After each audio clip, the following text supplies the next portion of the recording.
su asistencia a este acto, que está programado un sábado por motivo, bueno, de necesidad, ¿no?, de cuadrar las agendas, también en parte porque en realidad los espacios disponibles en la facultad son muy difíciles de conseguir en días entre semanas, porque todos ellos están ocupados con clases y por lo tanto la mayor parte de los actos que se celebran de este tipo realmente los tenemos que celebrar el viernes o el sábado porque es difícil hacerlo de otra forma. Bueno, a ver, un poco como representante de la facultad en este acto, pues me complace mucho tener la oportunidad de presentar este libro tanto por su autor como por la obra de la que se trata, ¿no? En este sentido, pues bueno, Emilio Navarro, que es su autor, es un estudiante que desde hace muchos años viene colaborando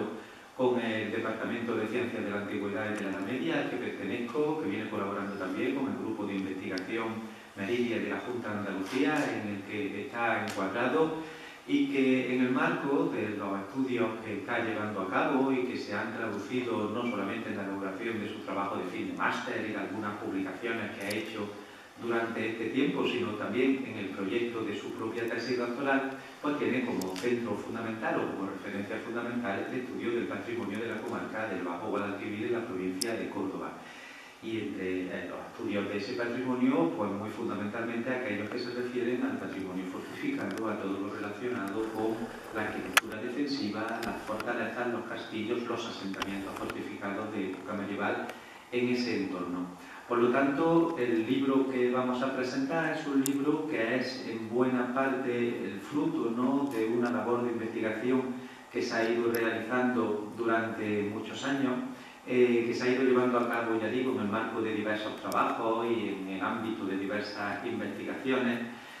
y que yo lo señalaba en la presentación que hicimos de la obra en Palma del Río, pues realmente reúne dos facetas de la investigación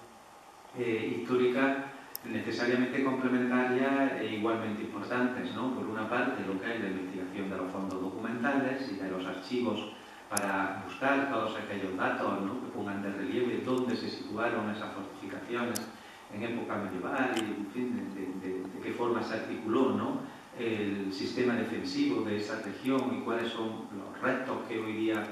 quedan o dónde pueden quedar esos restos.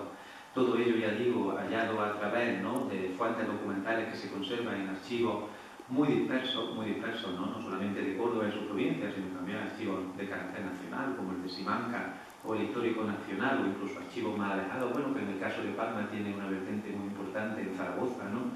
una parte del archivo señorial, ¿no?, de la familia Portocarrero que queda allí en esa ciudad. Y luego todo ese trabajo, pues necesariamente tiene que ser completado con el trabajo de campo, ¿no?, y con la visita directamente a los restos materiales que subsisten de esas fortificaciones, de esos asentamientos de época bajo medieval, y porque realmente eso es lo que da un poco la clave, ¿no?, de comprender cuál es la importancia de ese patrimonio y cuál es la organización del entramado defensivo y del control del territorio en época medieval. Emilio ha llevado a cabo esa investigación, o más bien debería decir que está llevando a cabo esa investigación, porque en realidad es un proyecto en marcha, ¿no?, que no ha concluido con la redacción de este libro, que es más bien un jalón en el camino, digamos, de ese proyecto, y lo está haciendo pues, combinando esos dos sistemas, ¿no?, de información, esos dos sistemas de búsqueda de información histórica que acabo de comentar. Y creo que todo eso se traduce en una valoración no solamente del patrimonio actual, ¿no?, que es quizá el sentido principal del libro, ¿no?, el poner de relieve cuáles son los rasgos, cuáles son las características de ese patrimonio, sino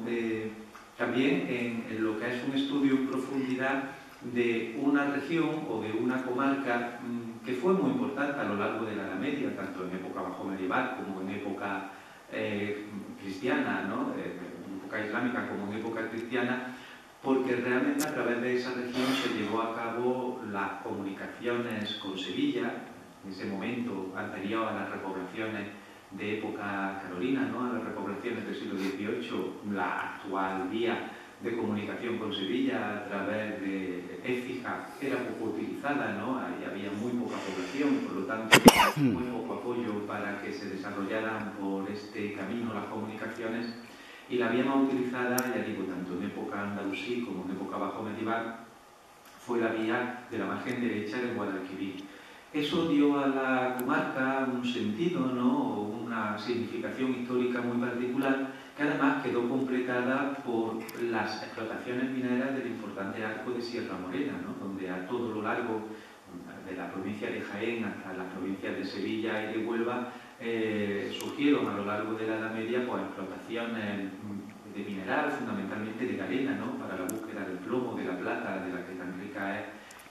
esta sierra, de manera que ambos fenómenos, es decir, la importancia de la vía de comunicación con Sevilla, tanto por tierra como por el propio río Guadalquivir, ¿no? Desde el punto de vista fluvial, como la importancia de los recursos mineros de toda esa zona de la sierra, pues fue haciendo surgir un poblamiento, fue haciendo surgir unas necesidades específicas de defensa, de control del territorio, que de alguna manera son las que Emilio pues, aspira, ¿no? A reconstruir y a documentar, ¿no? Y a realizar una labor que no solo sea una labor de estudio del patrimonio material que se conserva, sino que sea también una labor estrictamente de carácter académico, ¿no? De documentación histórica y de respaldo del estudio de ese patrimonio con el estudio también de la historia. Bueno, un poco esto que sirva como marco, ¿no? Para dar paso a las palabras que nos va a decir Emilio y al comentario, ¿no? Sobre cuáles son los objetivos de ese trabajo y cuáles son los resultados que se pueden observar en el libro que ha publicado. ¿De acuerdo? Le paso la Este libro es fruto de muchos años de investigación, también el resultado de mi trabajo de tesina, de fin de doctorado, refundido, adaptado, reformado, porque durante estos 4 años pues, he seguido teniendo más datos, incluso en los últimos meses hay datos que no publico en este libro que quiero luego al final de la presentación hablar. Y bueno, voy a pasar un poco a hacer un repaso general de este trabajo y, como dice Ricardo, es un primer paso, un paso intermedio a lo que pueden ser más adelante los estudios de tesis y un poco el capítulo previo de estos estudios en el que me centro mucho en el territorio, la evolución histórica del territorio y los castillos y fortificaciones como grandes organizadores y grandes lugares de organización del territorio. Como dice Ricardo, el Valle de Guadalquivir es aquí vemos en esta primera diapositiva, vemos un poco los lugares que he tratado en mi estudio. Aquí podemos ver 3 líneas de fortaleza, líneas que estaban protegiendo el camino entre Córdoba y Sevilla, que son las 2 grandes ciudades históricas de Andalucía, las 2 grandes ciudades del libro. Sin estos trabajos previos no podría haber tampoco crecido este libro. Y también la vertiente archivística. En este tiempo no he querido olvidar ningún tipo de archivo, ningún tipo de fuente que pueda darme información sobre el territorio. Hablo de la evolución histórica del territorio y aquí pues me ha servido archivo como Archivo Histórico Nacional, Real Chancillería de Granada, los archivos propios locales de los pueblos en los que estamos hablando, el archivo de protocolos de Posada, al que debo agradecer a Daniel su ayuda y su colaboración, y el Archivo Municipal de Córdoba, el archivo provincial, etc. He intentado siempre buscar cualquier tipo de información sobre las fortalezas que estoy tratando. Los antecedentes geohistóricos en el libro que estoy presentando son importantes. El Valle Medio del Guadalquivir es una comarca histórica y la necesidad de efectuar este tipo de estudios que combinan el estudio del patrimonio material construido, conservado en nuestros días con el estudio desde el punto de vista histórico de aquellas fuentes documentales, cartográficas, etcétera, ¿no? Que es necesario para reconstruir ese pasado de una forma académica, ¿no?